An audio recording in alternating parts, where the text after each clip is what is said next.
Hello and good morning दोस्तों, बहुत बहुत स्वागत है आप सभी का मेरे इस यूट्यूब चैनल क्रिक शुभेंदु में। तो देखिए आईपीएल का आखिरी एक तरीके से जो आखिरी फेज़ है, आखिरी हफ्ता एक तरीके से आ गया है। आज सैटरडे, कल संडे है और फिर एक हफ्ता, क्योंकि आप लोगों को पता है जैसे कि 28 मई को फाइनल खेला जाना है और 4 कुल लीग मैचेस बचे हुए हैं, जिसमें से आज 2 मैच होने हैं और कल 2 मैच वीकेंड पे होने हैं।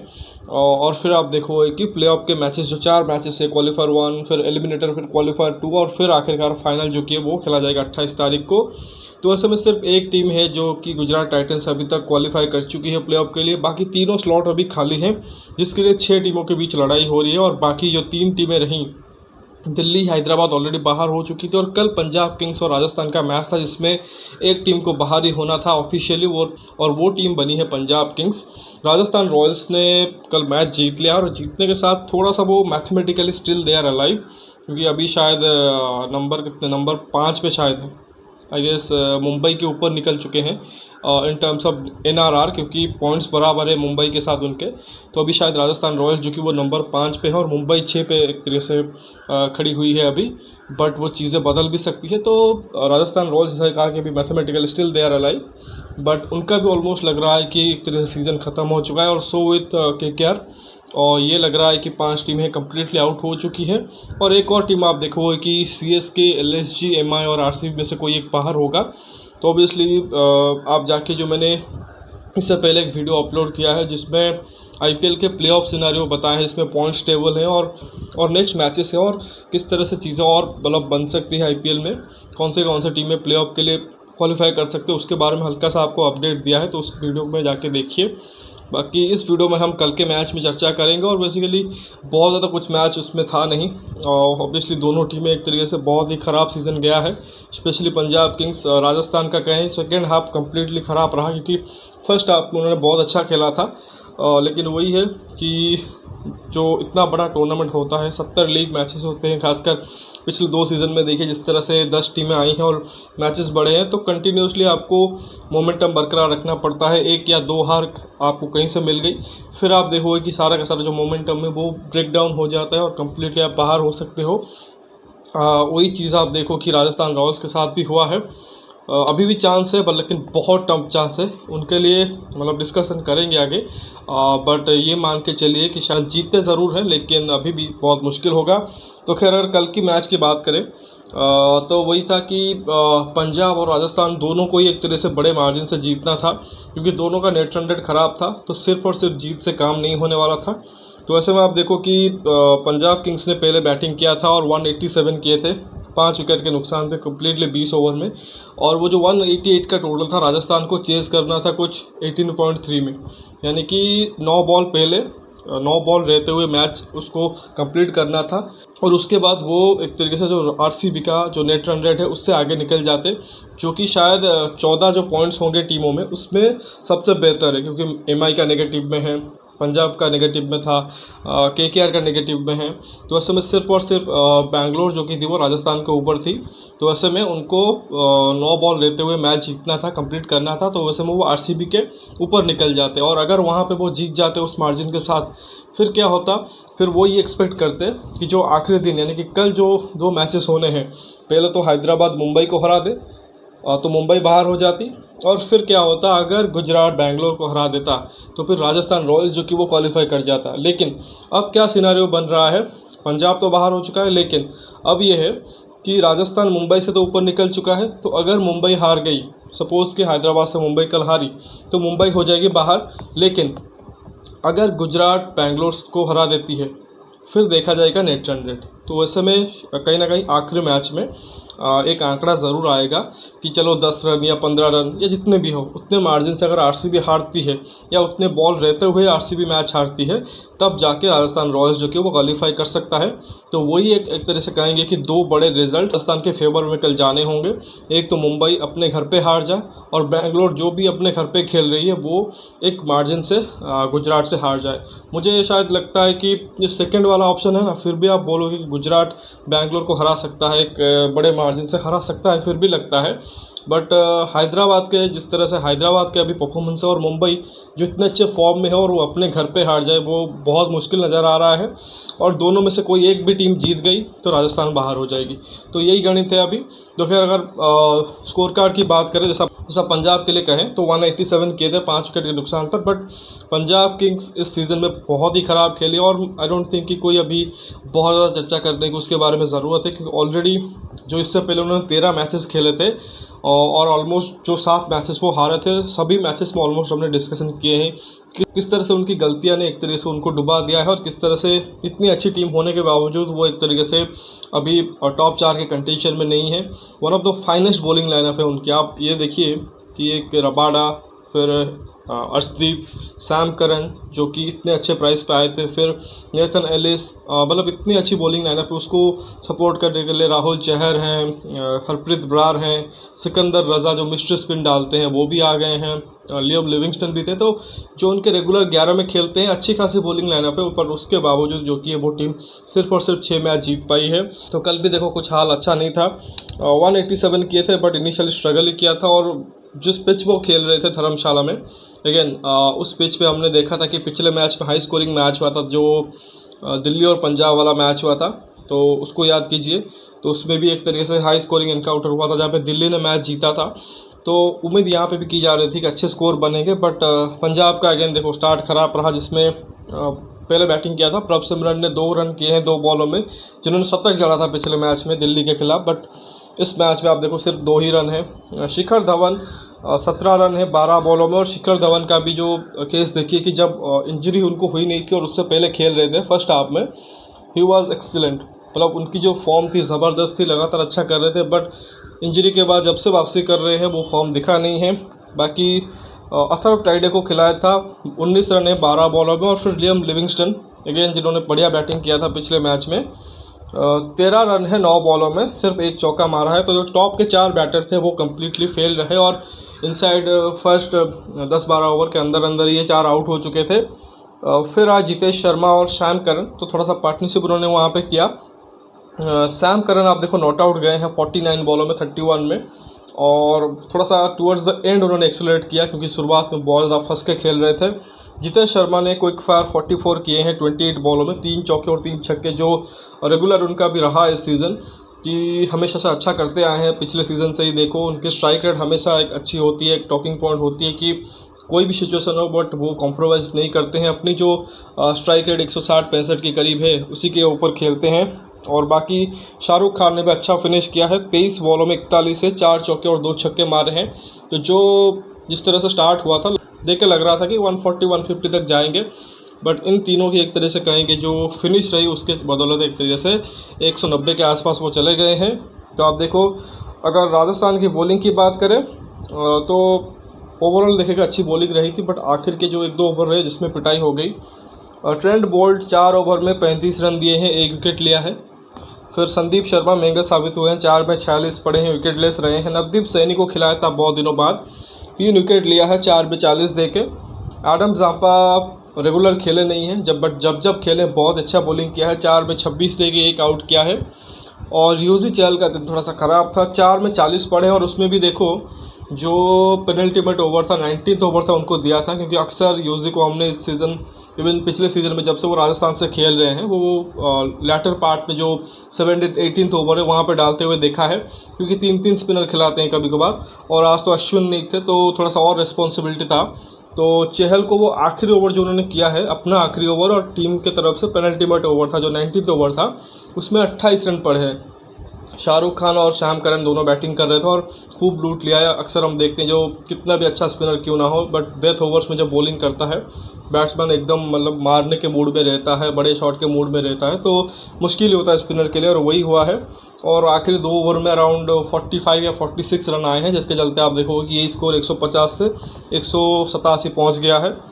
तो बॉलिंग क्वाइट ठीक ठाक ही था, बट लास्ट के जो 2 ओवर रहे उसमें एक तरह से रन आए हैं।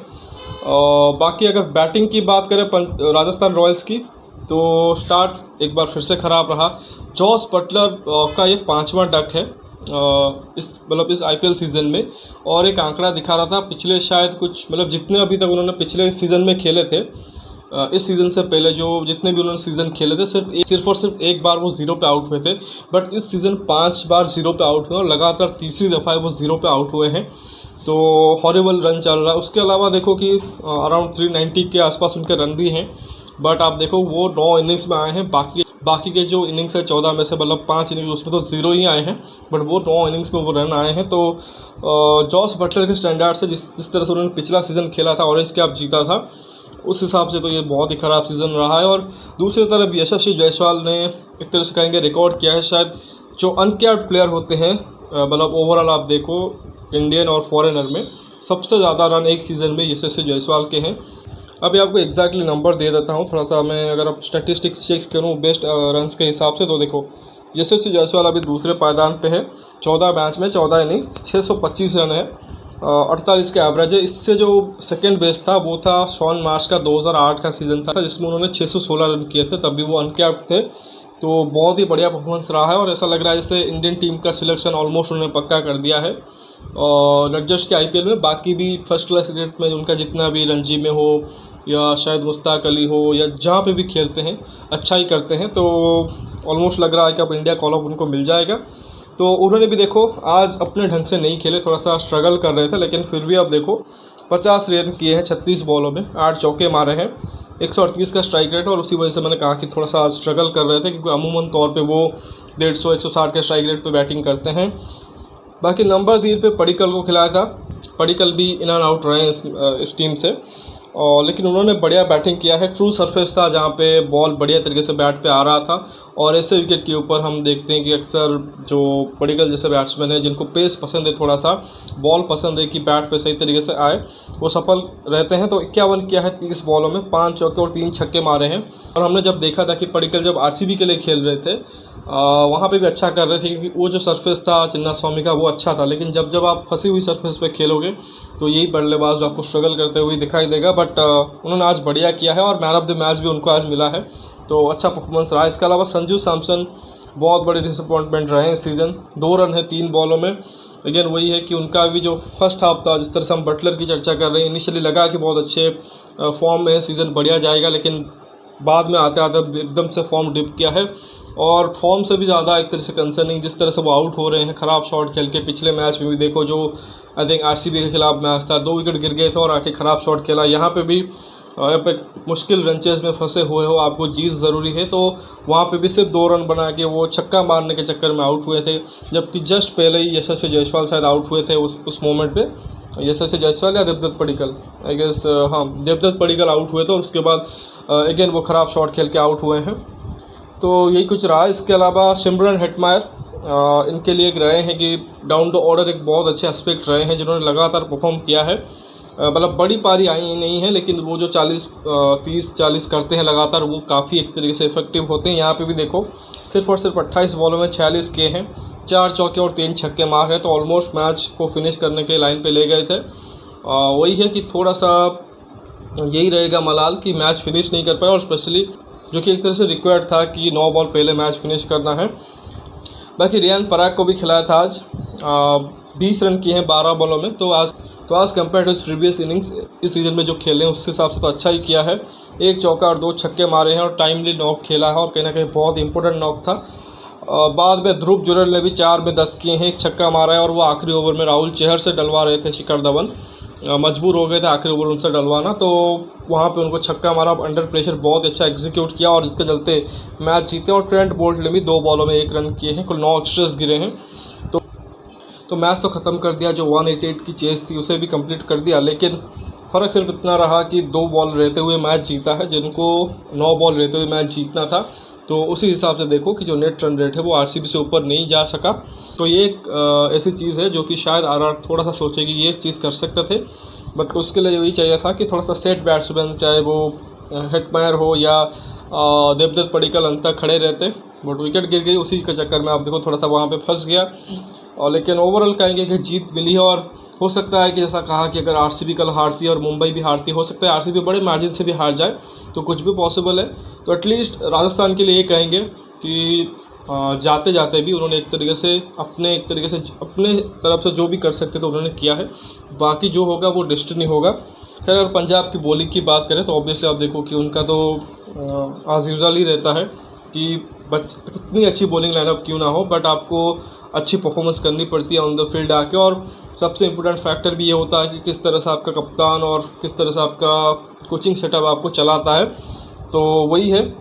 देखो आज भी आप देखो सिर्फ और सिर्फ 5 बॉलर का यूज़ किया है, और ये मिस्ट्री रहता है पंजाब किंग्स के साथ कि हरप्रीत बरार कब कभी तो बैटिंग ऑलराउंडर के तौर पे खेल जाते हैं, कभी बॉलिंग ऑलराउंडर के तौर पे खेलते हैं, कभी उनको ऊपर भेज दिया जाता है बैटिंग करने के लिए, बॉल नहीं करवाया जाता, तो कभी बॉल करते हैं तो आखिरी ओवर में डालते हैं। और आज देखो कम्प्लीटली बॉल ही नहीं कराया है, क्योंकि उसी पिच के ऊपर हमने देखा कि दिल्ली के खिलाफ उन्होंने शायद आखिरी ओवर किया था जिसमें पिटाई हो गई थी, बट यहाँ पे उन्होंने बॉल ही नहीं किया है। बाकी जो गेंदबाज रहे उसमें देखो सैम करन 4 ओवर में 46 रन देके 1 आउट किया है। सैम करन का आप देखो कि जो वर्ल्ड कप जिस तरह से गया था, मैन ऑफ द टूर्नामेंट बने थे, बहुत ज़्यादा एक्सपेक्टेशन थी और उसी वजह से देखो हाई प्राइस पे भी गए थे, बट ये सीज़न समाव कहेंगे कि जितना एक्सपेक्टेशन उनसे था उतना तो नहीं हुआ है, स्पेशली एज अ बॉलर। फिर भी आप कहोगे बैटर के तौर पे उन्होंने 1-2 अच्छी इनिंग्स खेल दी है, ज़रूर आज भी अच्छी इनिंग्स थी, बट बॉल से बहुत ज़्यादा निराश किया है, स्पेशली एट द डेथ। उनको ऐसा देखा जा रहा था कि डेथ में अच्छा करेंगे क्योंकि वर्ल्ड कप का एक तरह से सैम्पल साइज भी था, बट समाव वो फेल रहे हैं। कगिसो रबाडा 4 ओवर में 40 रन 2 विकेट लिए हैं। तो रबाडा भी अब वो T20 में उस प्रकार की क्वालिटी अभी रबाडा की नहीं रही है, तो फिर भी आप बोलोगे टेस्ट में ज़बरदस्त है, वनडे में भी आप उनको ले लोगे, बट T20 में समा वो पिट जाते हैं। और कल भी देखो देवदत्त पडिक्कल ने उनको मारा है, इवन रियान पराग ने भी अंत में आके छक्के चौके मार दिए, तो उतना इफेक्टिव नहीं रहे हैं। अर्शदीप सिंह 4 में 40 पड़े हैं, 1 विकेट लिया है, और 4 में 34 दिया है नेथन एलिस। तो जब इनकी बॉलिंग लाइनअप को देखते हैं तो ये चारों में से सिर्फ नेथन एलिस ही ऐसे दिखते हैं जैसे इफेक्टिव दिखते हैं। इवन अर्शदीप सिंह का भी आप देखो कि विकेट तो लेते हैं, बट कभी कभार लगता है कि बहुत ज़्यादा रन कंसीड कर रहे हैं। बाकी राहुल चहर ने भी 3.4 ओवर 28 रन दे के ही विकेट लिया है। आखिर ओवर वो डालने आए थे और उसमें भी देखो थोड़ा सा क्वेश्चन उठ रहा था कि आखिर ओवर उनसे क्यों डलवाया, बट वो शायद वही चीज़ थी कि शिखर धवन के माइंड में कि राजस्थान इसको 20 ओवर का गेम देख नहीं रही है, वो कोशिश करेंगे 19वें ओवर से पहले ही मैच ख़त्म कर दिया जाए, और उस चक्कर में अगर आप अपने मेन गेंदबाजों के दोगे तो शायद उसमें विकेट भी गिर सकता था। बट तो वही कोशिश थी शिखर धवन की, मतलब वही है, थोड़ा सा इंस्टिंक्टिव कॉल रहता है, बट कभी कभार आप देखो कि वो ख़राब भी चला जाता है जिस तरह से पिछले मैच में हुआ। और आज भी उतना शायद डिस्कशन नहीं होगा क्योंकि कुछ 7-8 रन ही रह गए थे आखिरी ओवर में, तो मतलब ऑलरेडी वो मैच हार चुके थे, तो उस वजह से आप देखो उस डिस्कशन की उतना मतलब आप नहीं चर्चा करोगे। और वो भी शायद एक तरीके से सही भी था कि आप अपने जो मेन गेंदबाज थे उनको आपने पहले इस्तेमाल कर दिया और उन्होंने विकेट भी लेके दिया। बट एक और चीज़ जो कि शायद क्वेश्चनेबल होगा कि हरप्रीत बरार से आपने बॉल ही नहीं डलवाया, तो वो भी क्योंकि पिछले मैच में आपने एक वेल सेट रायलू रूसो के सामने उनको 20वां ओवर दे दिया था, तो इस मैच में भले ही देवदत्त पडिक्कल, जायसवाल, हेटमायर बीच में खेल रहे थे, बट आप उनसे बॉल करा सकते थे आखिर में। अगर बीच में एक आधा ओवर उनसे निकाल देते तो शायद आपको राहुल चहर को आखिरी ओवर कराना नहीं पड़ता।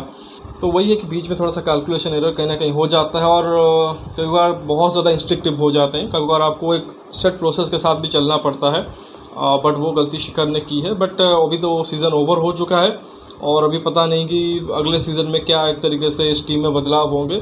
तो खैर पंजाब आउट हो चुकी है इस रेस से, प्लेऑफ के रेस से, क्योंकि सिर्फ और सिर्फ उन्होंने 12 पॉइंट्स ही अर्जित किए हैं 14 मैचेस में, तो वो उतने मतलब काफ़ी नहीं हैं। बाकी राजस्थान रॉयल्स सही कहा अभी दूसरी टीमों के भरोसे बैठे हुए हैं, तो खैर देखते हैं क्या होता है। बाकी दोनों एक तरीके से टीमों ने अपने अपने मैचेस जो कि कंप्लीट कर दिए हैं, और टू बी ऑनेस्ट जिस प्रकार की उनकी टीम खड़ी हुई थी तो लग रहा था दोनों टीमें कंटेंडर है टॉप 4 की, बट अनफॉर्चुनेटली दोनों टीमों ने निराश किया है। तो खैर देखते हैं क्या होता है। तो बाकी 2 आज बड़े मुकाबले हैं, और अभी देखो जो चारों मुकाबले बचे हुए हैं वो एक तरह से प्रेशर गेम रहेंगे, और 4 ही टीमें लड़ाई कर रही हैं वो 3 स्पॉट के लिए, कहेंगे मतलब नॉर्मल सर्कमस्टांसेस में कहेंगे, अगर हम आउटसाइड चांस को एक तरह से कंसिडर नहीं करते हैं, क्योंकि उसमें राजस्थान और कोलकाता भी आ जाएंगे, स्पेशली राजस्थान क्योंकि नेट रन रेट उनके पास बेहतर है। बट वो ना we are asking for too much. अगर आप राजस्थान के फ़ैन हो या KKR के फ़ैन हो ना, आप ये एक्सपेक्ट करो कि सपोज कि राजस्थान कि मुंबई हार जाए, RCB बड़े मार्जिन से हार जाए, फिर हम क्वालिफाई कर जाएं। इवन KKR ये सोचेगी कि हम लखनऊ के बड़े मार्जिन से हरा दें, फिर बेंगलोर और मुंबई बड़े मार्जिन से हार जाएं, तो वो काफ़ी कुछ आप एक्सपेक्ट कर रहे हो। तो वो तो मतलब अगर डेस्टिनी आपके साथ होगी तभी होगा, अदरवाइज़ ये बहुत मुश्किल है। एक मैच जीतेगा, आई थिंक आरसीबी या मुंबई में से कोई एक भी मैच जीतेगा, आप बाहर हो। इनफैक्ट अगर बरसात भी हो गई और वहाँ पे मैच ड्रॉ हो गया तब भी आप बाहर हो जाओगे। तो खैर देखते हैं, लेकिन जैसा कहा कि दो बड़े मुकाबले आज भी होने हैं और कल भी होने हैं। बट अगर आज की मैच की बात करें, सबसे पहले चेन्नई खेलेगी दिल्ली को, दोपहर का मैच है दिल्ली में, और फिर लखनऊ खेलेगी कोलकाता को ईडन गार्डन्स में। यानी कि दोनों ही जो बड़े टीमें हैं उनके लिए अवे मैचेस हैं। लेकिन मुश्किल होना नहीं चाहिए, स्पेशली फॉर सीएसके। प्रेशर जो कि वो दोनों टीमों के ऊपर इक्वल होगा। देखिए, अगर चेन्नई और लखनऊ आज जीतते हैं तो सिंपल इक्वेशन है उनके लिए, वो क्वालिफाई कर जाएंगे, क्यों लग जाएगा उनके नाम के साइड में। बट द प्रॉब्लम इज़, अगर हारें आज, मतलब एक भी टीम हारती है तो फिर वो बाहर भी हो सकती है, क्योंकि कल दोनों ही जो टीमें खेलेंगे, मुंबई और बेंगलोर, वो दोनों 16 तक पहुंच सकती है। और उसी वजह से वो एक्सपेक्ट कर रहे होंगे कि दोनों टीमें हार जाएं तो टॉप 2 फिनिश का भी मौका बनेगा, और एटलीस्ट एक टीम ज़रूर हारे ताकि क्वालिफिकेशन का भी एक तरह से मौका बनेगा, without considering the net run rate. क्योंकि मुंबई इंडियंस के लिए दिक्कत भी ये भी है कि अगर कल जीत भी जाते हैं तब भी बाहर हो सकते हैं नेट रन रेट के ऊपर। तो वैसे में वो चाहेंगे एक टीम ज़रूर हारे।